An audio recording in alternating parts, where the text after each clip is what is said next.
dia kan nggak lari dia. Gitu. Weh. Weh. Wah, serem banget. Waduh, ntar rusak nih kena.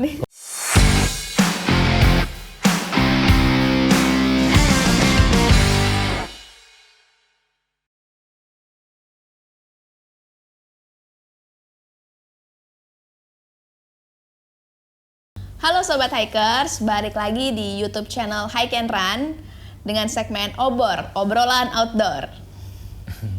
Kali ini pastinya aku nggak sendirian. Kali ini kita kedatangan tamu dari Rimba. Wah, tapi tampilan gue nggak rimba-rimba banget ya. Langsung aja kita panggilkan tamu kita dari selatan Jakarta, Bang Obet. Yoi. Nanti ada back sound. Halo Sobat Hiker, perkenalkan nama gue Obet. Biasa di teman-teman pegiat alam bebas ya Obet sih, ogah ribet. Jadi yang simpel-simpel aja gitu. Iya. Oh itu filosofinya. Filosofinya gitu. Tapi kalau lebih dalam lagi orang Betawi. Oh gitu. Gitu. Banyak ya filosofinya Banyak. ya. Ya. Oke, Bang Obet, gimana kabarnya nih? Ya kabar gue ya begini. Oh iya, sehat-sehat aja ya. Ini Mbak siapa nih? Gue belum tahu nih. Dia nggak kenalin diri nih guys. Oh iya, aku Aci dari Mbak Aci. mewakili teman-teman Hike and Run dan Sobat Hikers di rumah, pengen nanya-nanya tentang bushcraft dan segala keribetan bushcraft. Ribet gak sih? Enggak kan ya? Semakin lu tahu, banyak tahu ya semakin bisa. Gitu. Oke, nggak sabar nih kita mau tanya-tanya apapun tentang bushcraft. Nah, ini langsung aja masuk ke tema kita hari ini ya, karena kita mau ngobrolin bushcraft. Banyak juga sobat hikers di rumah yang nanya bushcraft tuh apa sih gitu. Jadi sebenarnya belum banyak yang tahu gitu kan. Padahal bushcraft ini udah lama kan ya, setahu aku tuh udah lama, udah lumayan. Lama banget, Ya, lama udah. banget. Nah, cuma di Indonesia mungkin belum menjadi tren gitu, atau mungkin tren cuma di kalangan-kalangan tertentu. Sudah mau Makanya. mulai menjadi tren. Oh gitu ya. Ya, jadi daripada aku sotoy ini ngasih tahu tentang bushcraft, langsung aja kita tanya ke ahlinya. Nah, langsung aja kita tanya ke Bang Obet nih, mohon dijawab nih, apa sih bushcraft, Bang Obet? Waduh, kalau dibilang gua ahlinya masih ada langit di atas langit ya. Iya, jadi ya sebetulnya bushcraft itu bisa lah, semua orang bisa melakukan itu. Ya kayak kalau kita kembali kepada bushcraftnya dulu deh ya, keperluan bushcraft. Kalau bushcraft itu kan sebetulnya bahasa Australia atau dipamorin di Australia. Ada namanya Des Resedin tuh, dia salah satu mantan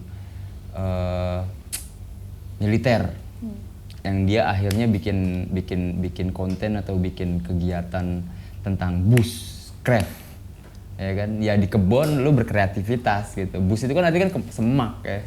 Oh, semak. bush itu semak. Nah, tapi kalau kita tarik mundur lagi ke belakang lagi, Bushman itu ya suku aslinya dari Afrika, Bushman. Suku semak-semak? Iya, suku apa namanya, suku pedalaman. Oh, suku pedalaman. Iya, suku pedalaman, primitif lah. Oke. Dan dia salah satu, kalau si Des Resedin itu ya salah satu orang yang memperkenalkan style otentik yang dipakai sama teman-teman bushcraft sekarang. Akhirnya makin berkembang, ada namanya siapa gitu, Ray siapa gitu, dia punya acara di YouTube. Dia itu juga memperkenalkan tentang bushcraft.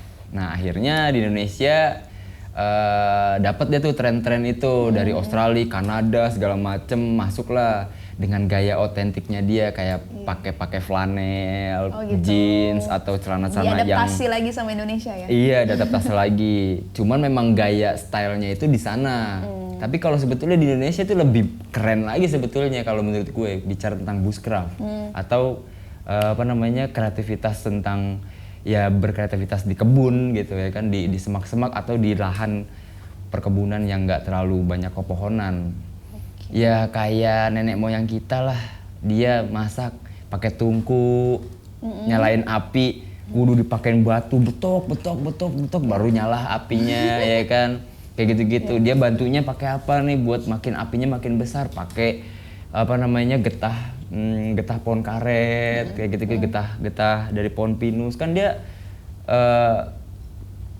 nimbul tuh ya kan. Maksudnya membantu api itu makin gede. Kayak gitu-gitulah, kayak bikin rumah pakai kayu, kayak gitu-gitu. Sebetulnya nenek moyang kita zamannya Nusantara sebelum Indonesia merdeka ini bushcraft itu udah ada, udah bushcraft, iya. Jadi karena stylenya aja didatengin sama teman, dibikin tren sama teman-teman di Australia, di Kanada, bushman ya.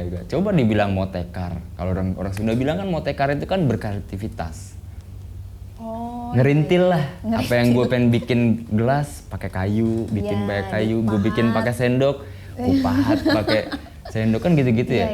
Akhirnya bushcraft itu berkembang di Indonesia menjadi fashionable, style, terus jadi keren lah ya gak? Karena ini jadi way of life gitu loh, karena ini jadi gaya hidup. Jadi gaya hidup, benar.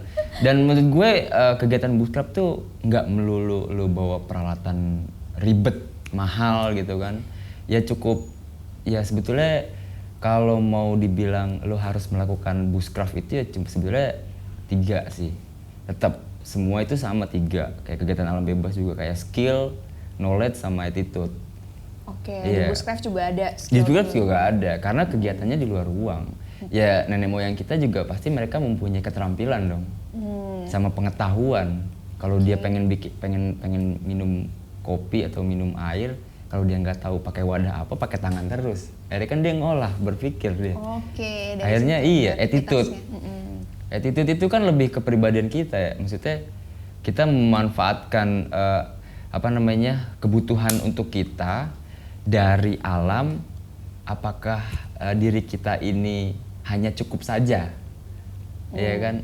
Kan kalau kita nggak pakai attitude kan tebang aja semuanya, buat apalah semua segala macam ya kan? Jadi wise ya, kebijaksanaan itu juga perlu, dalam memanfaatkan peralatan atau perlengkapan bushcraft yang kita butuhkan. Benar banget. Iya, sebenarnya bushcraft di Indonesia ya udah mulai tren itu bahasa bushcraft ya. Iya. Bahasa bushcraft itu udah yang kalau gua tahu sih di 2010-an. 2010 tuh udah mulai tren ya? Udah mulai tren di 2010-an. Padahal kalau kata orang Sunda apa tadi? Motekar. Motekar tuh udah dari dulu ada ya? Udah ada. Coba orang Sunda yang ngasih tahu ke dunia, namanya bukan bushcraft, motekar namanya yang terkenal di dunia. Tapi ada juga community di Indonesia yang namanya motekar.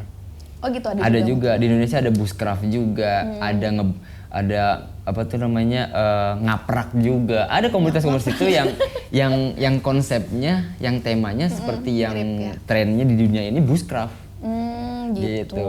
Karena memang bushcraft itu kan adalah autentik atau kegiatan primitif yang dilahirkan sama nenek moyang kita, kebiasaan, habit.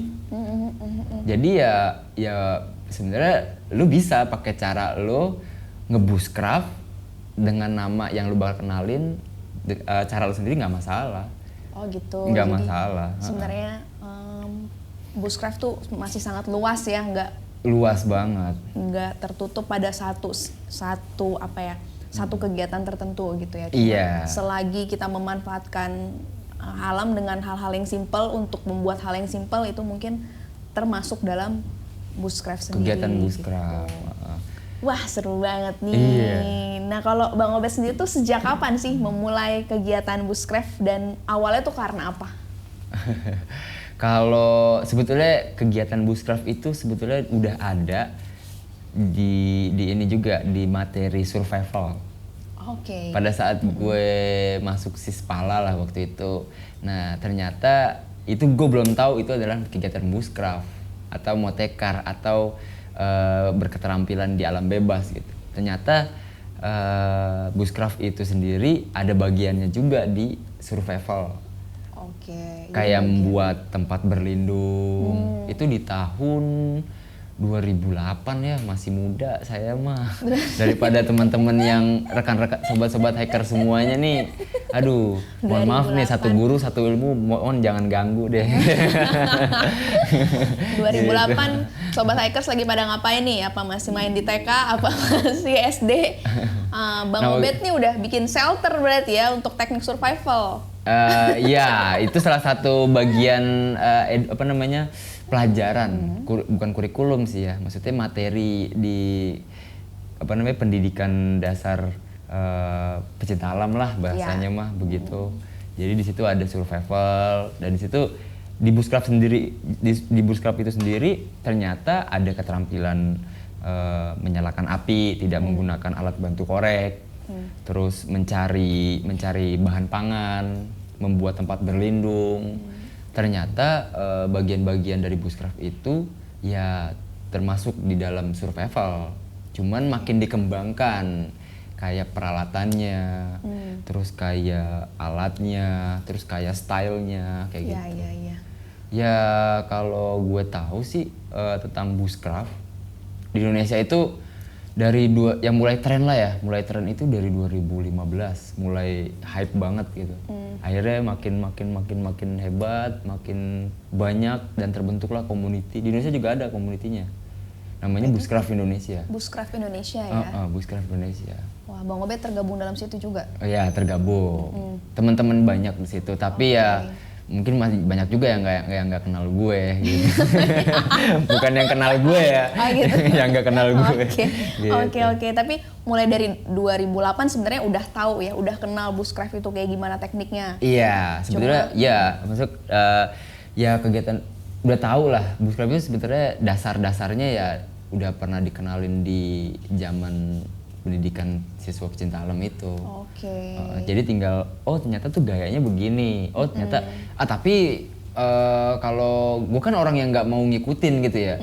Ya udah gue pakai gaya gue sendiri gitu. Gitu. Ya udah, gue mau pakai celana kolor juga ngebushcraft nggak masalah. Yang penting gue punya skill, punya pengetahuan, sama dan punya attitude. 3 itu yang penting itu ya. Iya. Siap. Tapi emang kalau teknik bushcraft sendiri apa bedanya sih? Ada bedanya gak sih antara bushcraft dan survival konsepnya itu ada?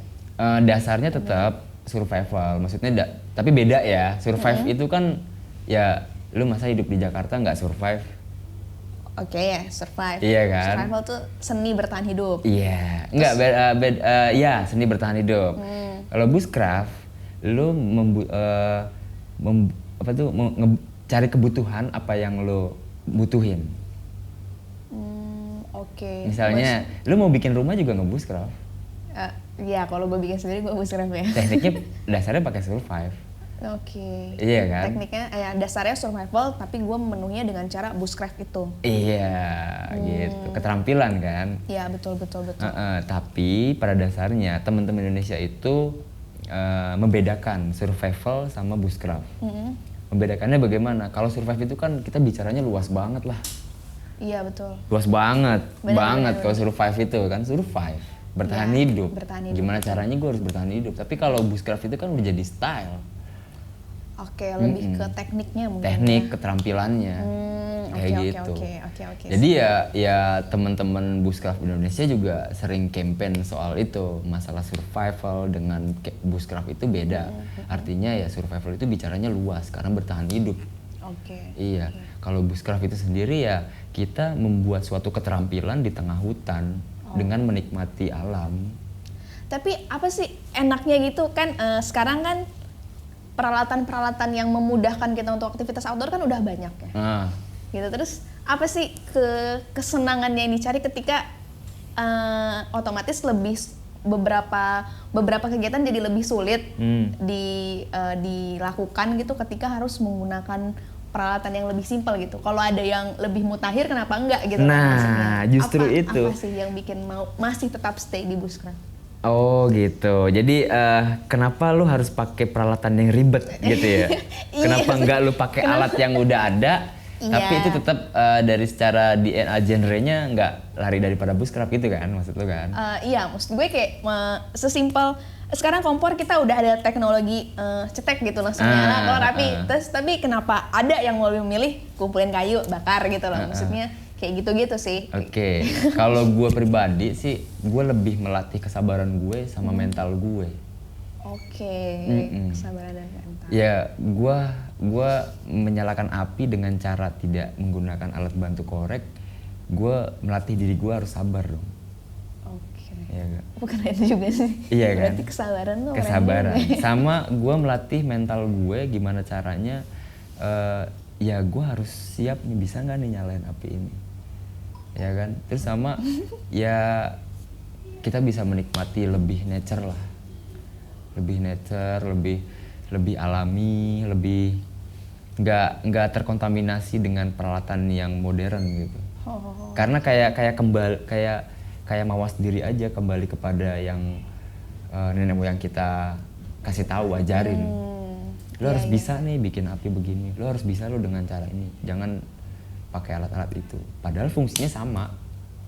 Iya kan, fungsinya sama sebetulnya. Tapi itu ya ada kepuasan tersendiri sama latihan kesabaran dan mental gitu. Mental, iya. Ini kan soal seni dia, ya kan, seni, kesenian. Nah, jadi ya soal rasa sih sebetulnya ya. Lu merasakannya membuat suatu alat dari kegiatan bushcraft itu dan lu merasakannya hal yang lu rasakan ya terserah lu. Oh iya sih, pilihan ya. Pilihan. Ya varian dari kegiatan outdoor kan ada mulai saya bushcraft sampai glamping itu glamour, kan semuanya variannya ada luas dan itu balik lagi ke kita masing-masing. Supaya lebih nyaman dengan kegiatan yang seperti apa. Oke, seru banget ya kalau gitu. Nah, kalau Bang Obed sendiri nih, pengalaman yang paling berkesan selama menekuni dunia bushcraft tuh ada gak sih? Yang paling berkesan sih gue pernah dalam kondisi darurat waktu itu. Dan ya akhirnya kemampuan survival dan keterampilan dari bushcraft itu sendiri gue lakuin. Posisinya ya kondisinya tersesat dan di situ harus gue bertahan hidup. Akhirnya dalam kondisi darurat gue mencoba mencari suatu kebutuhan makanan. Ketemulah binatang. Ular. Oh, ular. Ular, cuma kan di sini kan ular itu juga gue harus ngeliat dia berbisa atau enggak kan. Tapi karena gue bukan orang ahli untuk penanganan ular atau menangkap ular, ya akhirnya dalam kondisi darurat itu ya gue langsung sembelih dengan menggunakan chopper. Atau bahasa gaulnya mah bedok lah. Oh gitu, golok ya? Golok gitu. Wah iya, ini juga ya, maksudnya dalam keadaan yang darurat, cukup darurat ya. Cukup darurat, karena daripada gue harus makan tangan gue sendiri kan. Aduh serem banget. Harus makan gue dedaunan atau kayu kan nggak mungkin. Tapi di saat darurat pun akhirnya berguna juga ya teknik itu ya. Nggak ada masalah. Kalau dalam kondisi darurat kita menemukan sesuatu berdasarkan kebutuhan kita, ya nggak masalah sebetulnya. Gitu. Wah serem juga, itu sendirian berarti tuh keadaan berdua sih, sama rekan gue waktu itu berdua. Nah kalau lagi dalam banyak situasi itu kan berarti skill bushcraft tuh kepake banget ya. Nah buat sobat hikers di rumah mungkin juga banyak yang penasaran, untuk memulai kegiatan bushcraft tuh apa sih yang paling penting, skill dasar apa yang harus dikuasai? Ya kalau gue belajar dari teman-teman juga akhirnya gue kembangin juga buat gue. Ya pertama itu ya membuat tempat berlindung, yang paling pertama. Membuat tempat berlindung. Tempat berlindung. Ya? Kalau lu nggak bisa berlindung, lu bisa melakukan apa? Kalau lu nggak aman kan gitu. Yang kedua, ya gue skillnya itu teknik menyalakan api. Teknik menyalakan api, tidak menggunakan alat bantu. Itu kan keterampilan-keterampilan yang harus punya kita bekali lah kalau untuk kegiatan itu. Skill dasar banget kan. Iya. Sama tali temali, karena tali temali itu juga penting banget menurut gue.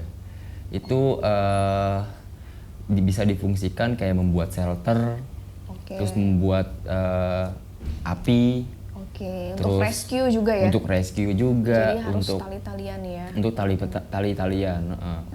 Sama teknik mengetahui dan mengenal bahan makanan yang bisa kita makan.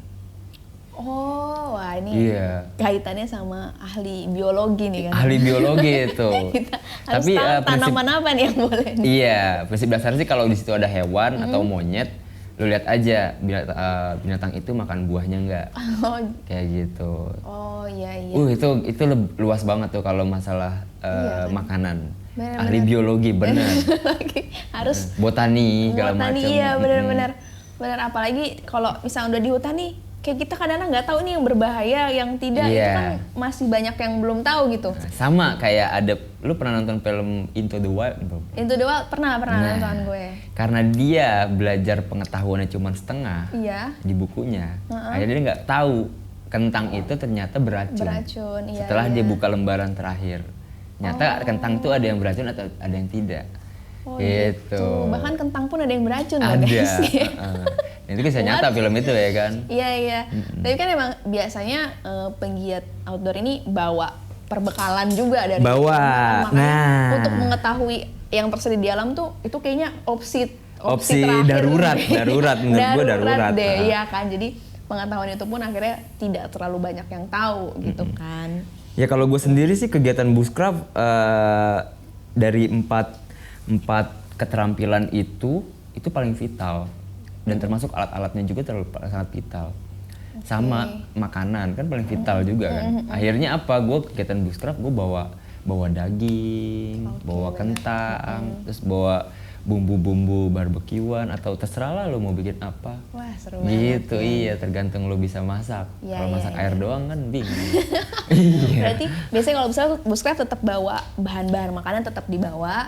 Cuma nanti mungkin teknik memasaknya ya nggak seperti teknik yang modern gitu ya. Lebih ke yang menggunakan apa-apa yang ada di alam dan sekitar. Benar. Oke. Nah, kalau untuk melakukan skill itu sendiri kan tentu pakai peralatan-peralatan khusus nih. Kalau Bang Obed sendiri, peralatan apa sih yang paling krusial?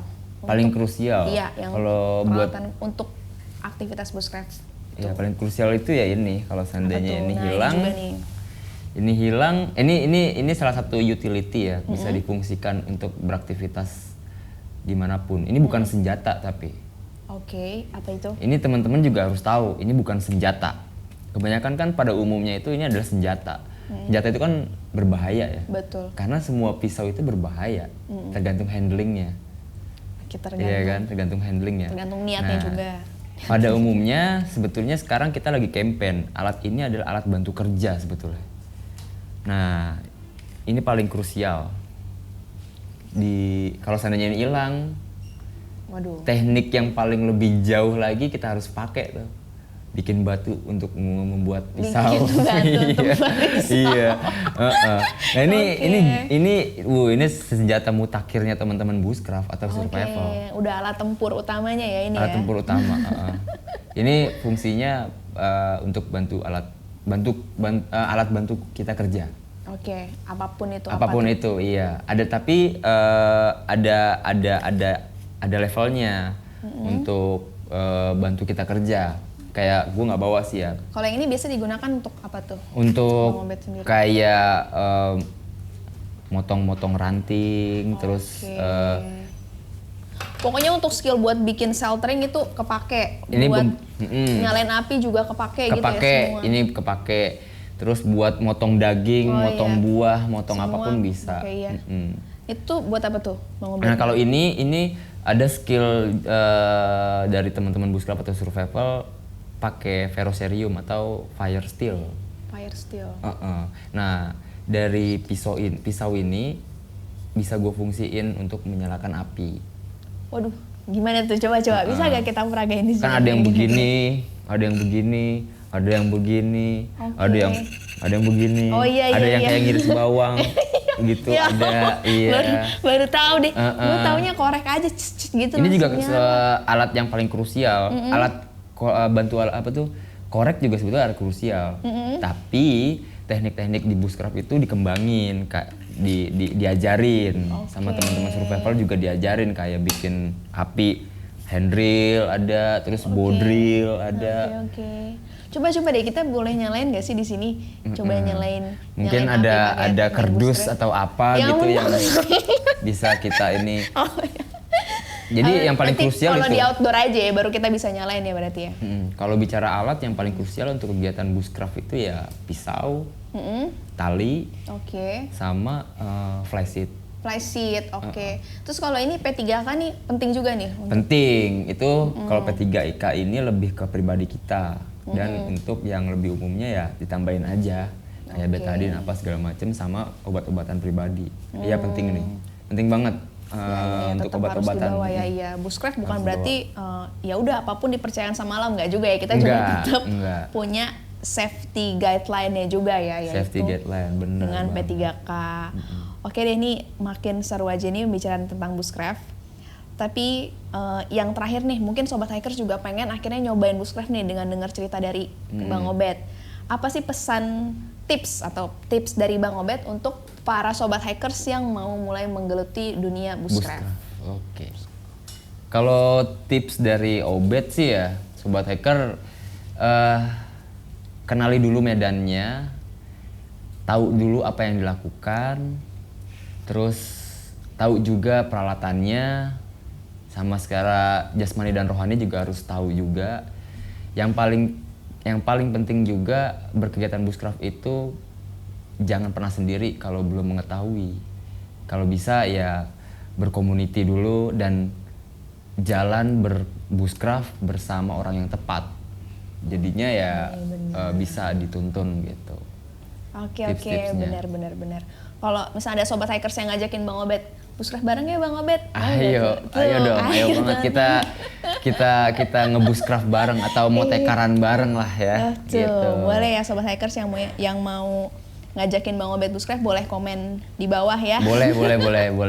Kalau gitu, makasih banget loh buat Bang Obet yang udah sharing pengetahuan dasar tentang bushcraft.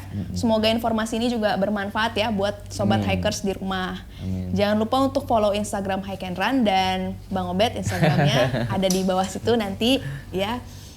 Dan pastinya jangan lupa like, share, komen, dan subscribe supaya sobat-sobat hikers tetap dapat informasi yang bermanfaat seputar dunia outdoor.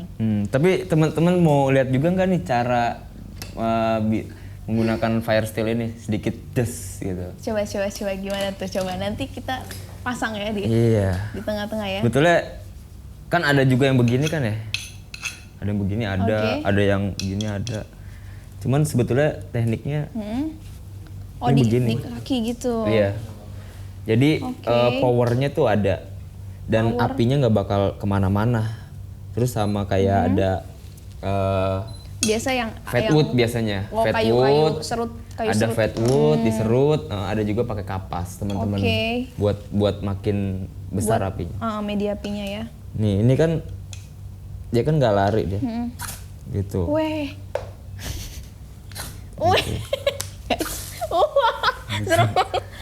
Waduh, ntar rusak nih kena komplain ya, Mak. Ini emang. Beda. Tapi kalau mau lebih nyala lagi, nanti media untuk menyalakan apinya jangan di sini. Bareng aja ngebushcraft sama teman-teman Bushcraft Indonesia atau sama Obet. Bener, langsung aja makanya ikutan jalan bareng Bushcraft Indonesia.